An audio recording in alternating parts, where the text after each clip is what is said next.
Welcome to Sravani's media. Amaravati రాజధాని అభివృద్ధి కోసం రైతులు 11 ఏళ్ల క్రితం స్వచ్ఛందంగా భూములు పూల్ చేశారు. ఆ భూములు ఇవ్వగా రిటర్నబుల్ ఫ్లాట్లు, యాన్యుటీలు, పెన్షన్లు, అభివృద్ధి అన్ని వాగ్దానాలు. కానీ రాజకీయ మార్పులు, ప్రభుత్వ మార్పులు, కోర్టు కేసులు, రైతుల ఆశలు ఇంకా నెరవేరలేదని వైసీపీ నేతలు ఆరోపిస్తున్న నేపథ్యంలో పురపాలక, అర్బన్ డెవలప్మెంట్ మంత్రి నారాయణ ఇటీవల స్పష్టమైన సమాధానం ఇచ్చారు. 98.6% మంది రైతులకు ఫ్లాట్లు అలాట్ చేశాం. 62,942 ఫ్లాట్లు రిజిస్టర్ చేశామన్నారు. 2026 ఏప్రిల్ 11 నాటికి 31,158 మంది రైతులు 34,983 ఎకరాలు ఇచ్చారన్నారు మంత్రి నారాయణ. మిగిలిన కొద్ది మందికి కోర్టు లిటిగేషన్తో ప్లాట్ల రిజిస్ట్రేషన్లు ఆగాయన్నారు.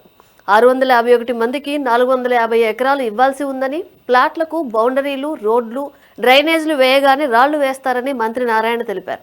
ఇది వైసీపీ విమర్శలకు స్పష్టమైన కౌంటర్.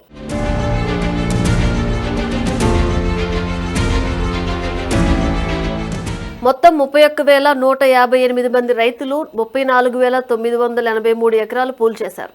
వీరిలో 30,074 మందికి ప్లాట్లు అలాట్ అయ్యాయి.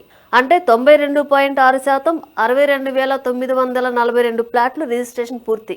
మిగిలిన 651 మందికి సుమారు 450 ఎకరాలు కేసుల కారణంగా ఆలస్యం. ఇది టీడీపీ, జనసేన, బీజేపీ కూటమి ప్రభుత్వం సాధించిన పురోగతి అని మంత్రి చెబుతున్నారు.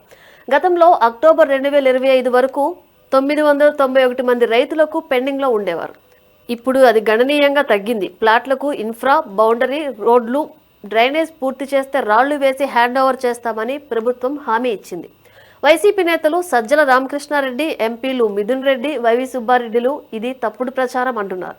రిజిస్ట్రేషన్ అయినా ప్లాట్లు డెవలప్ కాలేదని, చాలా ప్లాట్లు లోతట్టు ప్రాంతాల్లో ఉన్నాయని, అవి అమ్మకానికి రావడం లేదన్నారు. 10 ఏళ్లుగా రైతులు ఆశలు పెట్టుకుని ఉన్నారని, ఇప్పుడు ఫేజ్ 2, ఫేజ్ 3 ల్యాండ్ పూలింగ్కు వెళ్తున్నారని ఆరోపించారు.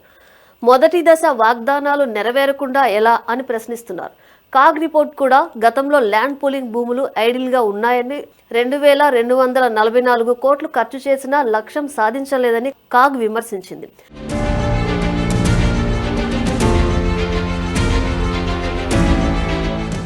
వీటిలో ప్రధానంగా కొన్ని అంశాలపై జోరుగా చర్చ నడుస్తోంది. లాట్మెంట్ వర్సెస్ నిజమైన డెలివరీలో 98.6% అలాట్ చేయగా 62,942 రిజిస్ట్రేషన్లు అనేది ఖచ్చితంగా పురోగతి. కానీ రైతులు కోరుకుంటున్నది డెవలప్డ్ ఫ్లాట్. రోడ్లు, డ్రైనేజ్, విద్యుత్, నీరు సిద్ధంగా ఉండాలి. మంత్రి చెప్పినట్టు బౌండరీ, రోడ్లు, డ్రైనేజ్ పూర్తి కావాల్సి ఉంది. ఇంకా ఆలస్యం అయితే రైతుల్లో అసంతృప్తి సహజం. ఇక రాజకీయ ఆలస్యాలు కూడా ఇబ్బంది పెడుతున్నాయి. 2014 నుంచి 19 మధ్య టీడీపీ పాలనలో ల్యాండ్ పూలింగ్ మొదలైంది. 2019-24 మధ్య జగన్ పాలనలో 3 రాజధానుల వివాదంతో పనులు ఆగిపోయాయి. రైతులు 1600 రోజులకు పైగా నిరసనలు చేశారు. ఇప్పుడు కూటమి ప్రభుత్వం వేగం పెంచింది. కానీ 10 ఏళ్ల ఆలస్యం రైతుల జీవితాలను దెబ్బతీసింది. ఇన్ఫ్లేషన్, భూమి విలువలు పెరిగాయి. కానీ రిటర్న్ ఫ్లాట్లు అంతకంటే తక్కువగా ఉండవచ్చని భయపడుతున్నారు. ఇక తాజాగా ఫేజ్ 2 వివాదం.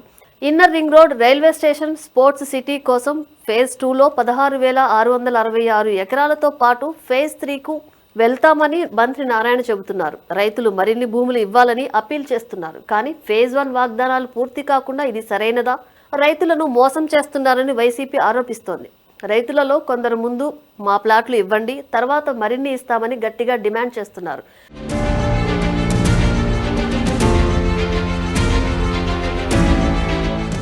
ఇక రైతుల కోణం మాత్రం మరోలా ఉంది. అమరావతి రైతులు భూములు ఇచ్చి క్యాపిటల్ సిటీ కలలు కన్నారు. పెన్షన్లు, యాన్యుటీలు వస్తున్నాయి. కానీ ప్లాట్లు సిద్ధం కావడం లేదు. కోర్టు కేసులు కొద్ది మందికి మాత్రమే. కానీ ఇన్ఫ్రా ఆలస్యం అందరినీ ప్రభావితం చేస్తోంది. స్వతంత్ర ఆడిట్, కాగ్ స్క్రూటీని, స్పష్టమైన టైమ్లెస్ అవసరం అనేది రైతుల మాట. మంత్రి నారాయణ స్పందన రాజకీయంగా సరైనదే. డేటా ఆధారంగా కౌంటర్ ఇచ్చారు. కానీ కేవలం అంకెలు చెబితే సరిపోదు. రైతుల చేతులకు నిజమైన డెవలప్డ్ ఫ్లాట్లు ఇవ్వాలి. అమరావతి కేవలం భవనాలు కాదు, రైతుల భరోసా కూడా. ట్రాన్స్పరెన్సీ, టైం బౌండ్ డెలివరీ ఉంటేనే రైతులు నమ్ముతారు. లేకపోతే ల్యాండ్ పూలింగ్ విజయం కాకుండా వివాదంగానే మిగిలిపోతుంది.